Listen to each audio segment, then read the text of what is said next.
At the end of Dynamic Mesh Problem for a Piston and Reed Valve Part 1, I'd just finished defining all of the local dynamic mesh settings for the 6 dynamic mesh zones. Now I'll go into the global settings to ensure that I have the correct smoothing, layering, and remeshing settings specified. I want to use the diffusion method for smoothing. The diffusion parameter determines if the smoothing will be uniform throughout the zone, or if the motion should be absorbed far away or close to the wall. A setting of 2 will preserve the cells close to the moving valve, and the cells far away from the moving valve will absorb the motion. If I specify 0, the smoothing will be uniform throughout the zone. I'll go with a diffusion parameter of 1.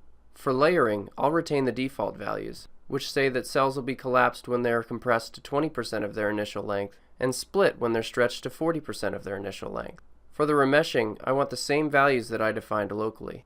For this case, I don't actually need to define the remeshing parameters both locally and globally, but it's necessary in some more complex cases, so it's always a good practice to define both.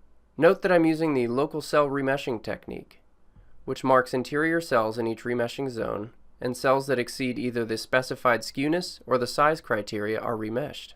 I've also set the size remeshing interval to 1, so that cells are marked for remeshing every time step based on the size criteria that I specified.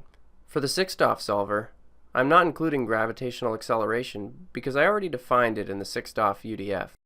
A final thing I want to do is specify some post-processing before I begin my simulation, and this is always a good practice when running a moving and deforming mesh simulation like this one. I want to view animations of the solution once it's complete, so I can review how the valve moves from being closed to open and back to closed again. To accomplish this, I need to create animation definitions for the images I want animated. For this case, I'd like to review animations of the mesh and of the velocity profiles. First, to capture the mesh motion, I'll create a new animation definition, and I'll name it Mesh. Then I'll create a new mesh object and save it. Now I'll just select it and save. Next, I'll create a scene of velocity contours and vectors to easily view the velocity magnitude. First, I'll create the contour of velocity magnitude,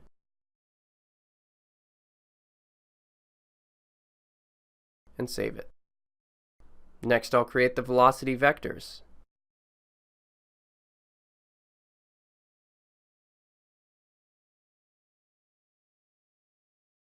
And save.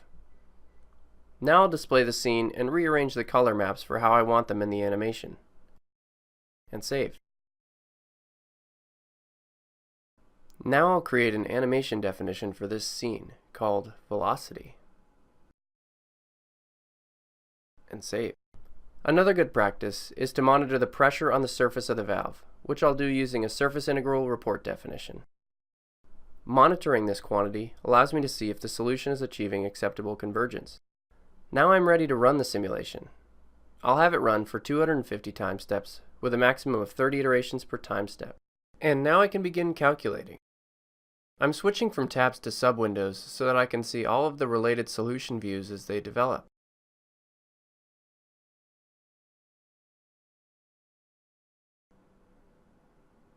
Skipping ahead in the simulation, you can see the velocity profiles beginning to develop in the region around the valve as the air starts to push it open. I'll end this tutorial with a quick review of the final mesh deformation and velocity profile animations. This concludes the basic steps you need to follow in order to properly define a moving and deforming mesh problem. Thanks for watching.